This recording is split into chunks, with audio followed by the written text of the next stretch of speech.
Nous bénissons l'Éternel Dieu pour cette occasion qu'il nous offre. Pendant ces temps que nous les hommes nous déclarons difficiles, mais devant Dieu, il n'y a pas de temps difficiles. Il est capable de tout, il peut tout influencer, il peut tout modifier. Nous allons partager la parole de Dieu dans l'Évangile selon Jean, au chapitre 3e, du 14e jusqu'au 18e verset. Nous lisons au nom de Jésus-Christ. Et comme Moïse éleva les serpents dans le désert, il faut de même que le Fils de l'homme soit élevé, afin que quiconque croit en lui ait la vie éternelle. Car Dieu a tant aimé le monde qu'il a envoyé son Fils unique, afin que quiconque croit en lui ne périsse point, mais qu'il ait la vie éternelle. Dieu, en effet, n'a pas envoyé son Fils dans le monde pour qu'il juge le monde, mais pour que le monde soit sauvé par lui. Celui qui croit en lui n'est point jugé, mais celui qui ne croit pas est déjà jugé, parce qu'il n'a pas cru au nom du Fils unique de Dieu, parole du Seigneur. Nous allons partager un thème peut-être qui apparaît à nos yeux archaïque, très vulgaire, qui n'a pas de l'importance, et pourtant aux yeux de l'Éternel, c'est très capital. Ces messages et ces versets vont nous aider à partager le thème qui dit « Jésus t'aime ». Ton Dieu t'aime.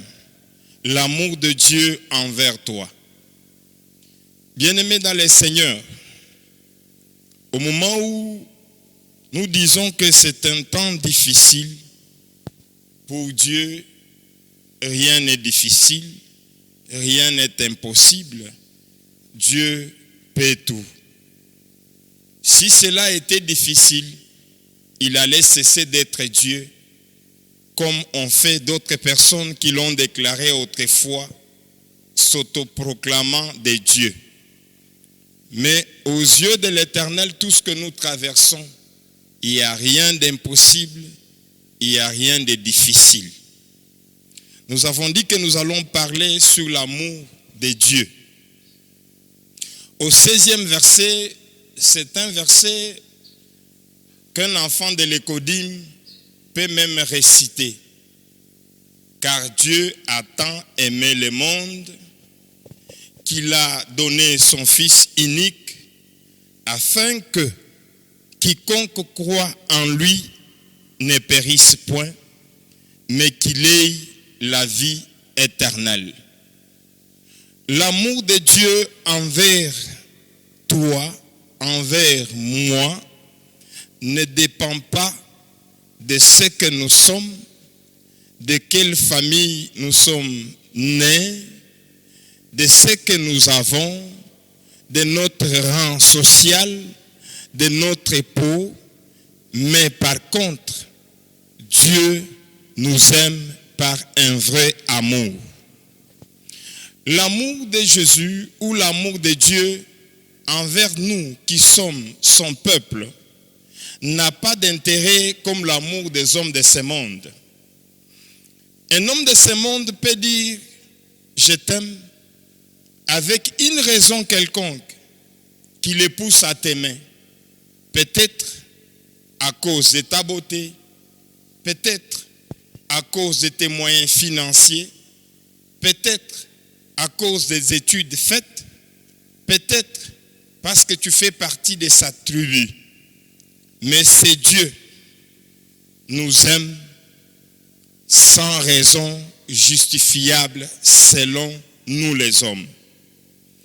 L'amour de Dieu pour nous n'a pas commencé aujourd'hui pour que je vienne réveiller ta mémoire en te disant que pendant ces temps difficiles de la pandémie, Dieu t'aime.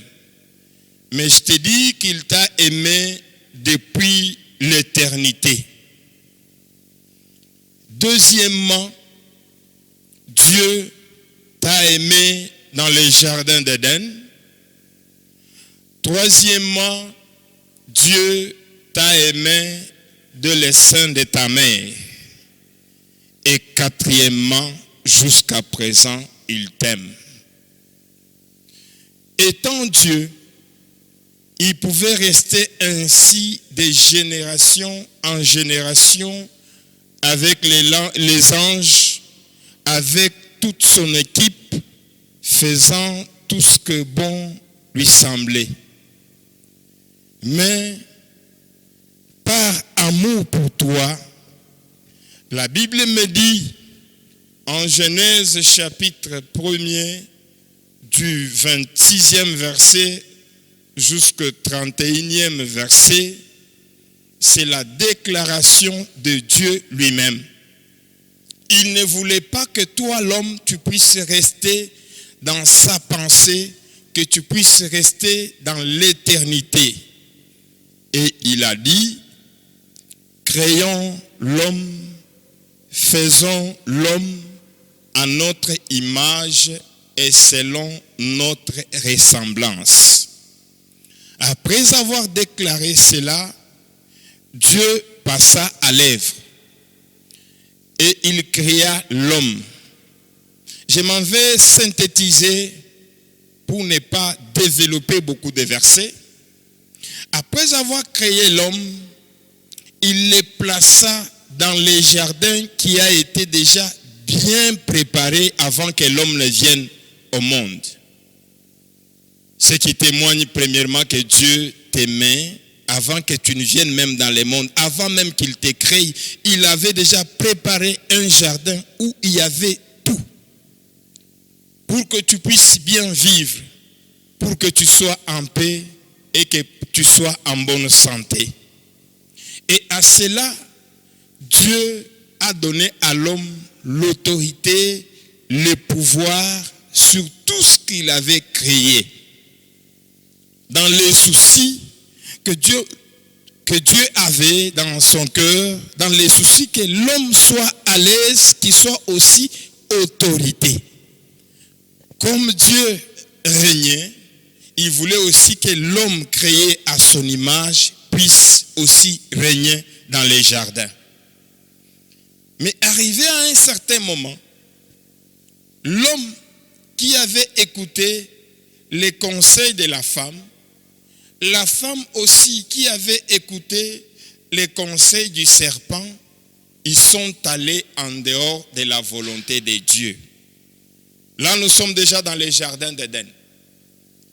Après avoir péché, Dieu n'a pas abandonné l'œuvre de ses mains. Dieu n'a pas rejeté pour toujours l'homme qu'il avait créé. La Bible nous dit, Dieu est descendu dans les jardins. Comme il descendait chaque soir, il venait rendre visite à l'homme qu'il avait créé à son image et à sa ressemblance. Pendant que Dieu descendait, l'homme, sachant déjà qu'il avait péché, il est allé se cacher.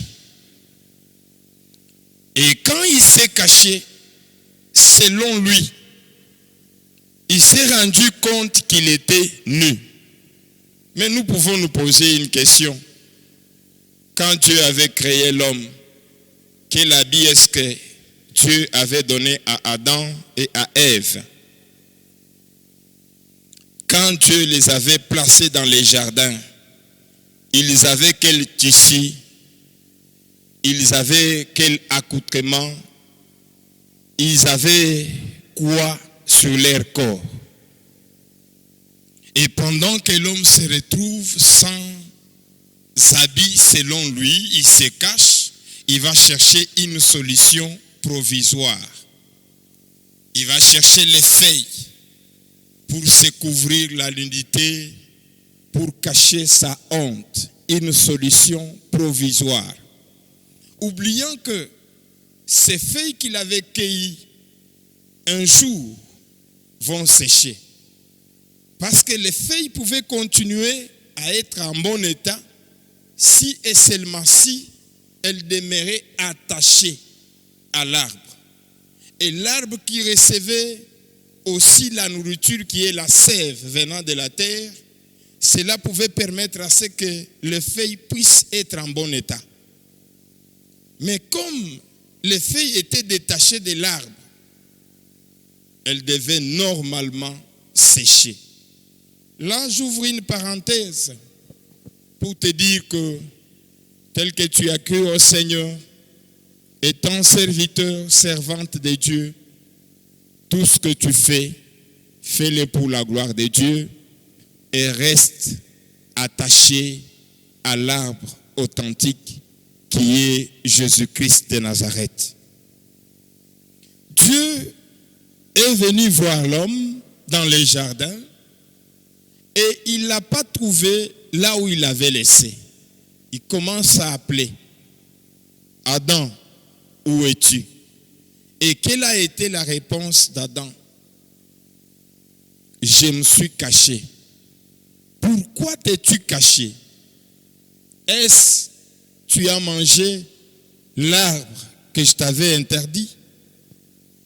Écoutez la réponse d'Adam. Au lieu de reconnaître et demander pardon à Dieu, Adam va dire, la femme que tu m'as donnée. Et la femme dira à son tour, les serpents. Trop de justification devant Dieu ne nous amènera à rien, ne changera pas les choses. Trop de justification après avoir commis une erreur ne va pas réparer les choses, mais par contre, ça va empirer. Dieu ne va pas rester bras croisés parce qu'il savait que les feuilles vont sécher. Dieu va sacrifier une bête, un animal, et il prend la peau, il couvre l'homme qui s'était cherché une solution provisoire des feuilles. Les feuilles qui devaient sécher par manque de sève. Il lui donne la peau, il se réserve le sang et la chair. Bien-aimé dans le Seigneur, tout ceci, je suis en train de te démontrer l'amour de Dieu envers toi. Tout amour, sans raison, sans intérêt, ne disparaît jamais. Mais l'amour avec intérêt, avec raison, disparaîtra au moment où la raison aussi va disparaître. Au moment où l'intérêt aussi va disparaître, cet amour disparaîtra. Bien-aimé, Dieu ne t'aime pas parce que tu es intercesseur, parce que tu es pasteur, parce que tu es servante ou serviteur de Dieu. Mais Dieu t'aime d'un véritable amour. Terminons sur ces en disant, tu dois chaque fois reconnaître que tu étais sans valeur, sans importance. Même dans ta famille, personne n'était considéré. Même dans ton quartier, tout ce que tu faisais, personne ne s'intéressait à toi. Mais Dieu t'a ramassé. Il a fait de toi ce que tu es aujourd'hui. Il t'a aimé sans que tu ne puisses l'aimer, sans que tu ne puisses le connaître. Mais Dieu t'a aimé. Il te connaissait avant que tu ne puisses les connaître. Chaque fois quand tu as une difficulté, dans ta vie. Va à genoux, implore la grâce du Seigneur, dis à Dieu, Seigneur, termine ce que tu as commencé en moi. Termine ce que tu as commencé avec moi. Car les Écritures disent, celui qui a commencé en vous cette œuvre est juste et fidèle pour l'accomplir. Selon le monde, ils disent, un travail bien commencé est à moitié terminé. Mais la Bible dit, vaut mieux la fin d'une chose que son commencement. À cause du plan merveilleux de Jésus, même pendant ces temps que les hommes déclarent difficiles, quel que soit là où tu es, qui tu es, tu as toujours besoin de Jésus-Christ. Ne tiens pas compte de ton rang social, de tes moyens, de ta beauté ou de là où tu habites. Je sais que ce temps difficile selon les hommes nous a donné une leçon. Il y a les gens qui étaient malades, ils tombaient malades et ils allaient chercher la guérison ailleurs. Mais pour ce temps, cette maladie que tout le monde chante n'a pas de guérison ailleurs si ce n'est qu'auprès de Jésus-Christ. Car la Bible nous dit, dans ses maîtrissures, nous avons été déjà guéris. Rentre en toi-même, reconnais que Dieu t'aime et cet amour va te pousser à aimer Dieu. Il t'a aimé le premier, il t'a ramassé là où tu étais, il a fait de toi ce que tu es aujourd'hui. Ne te glorifie pas que je suis ce que je suis parce que j'ai étudié, parce que j'ai beaucoup travaillé, parce que ceci, parce que cela. Non, tu es ce que tu es à cause de Jésus.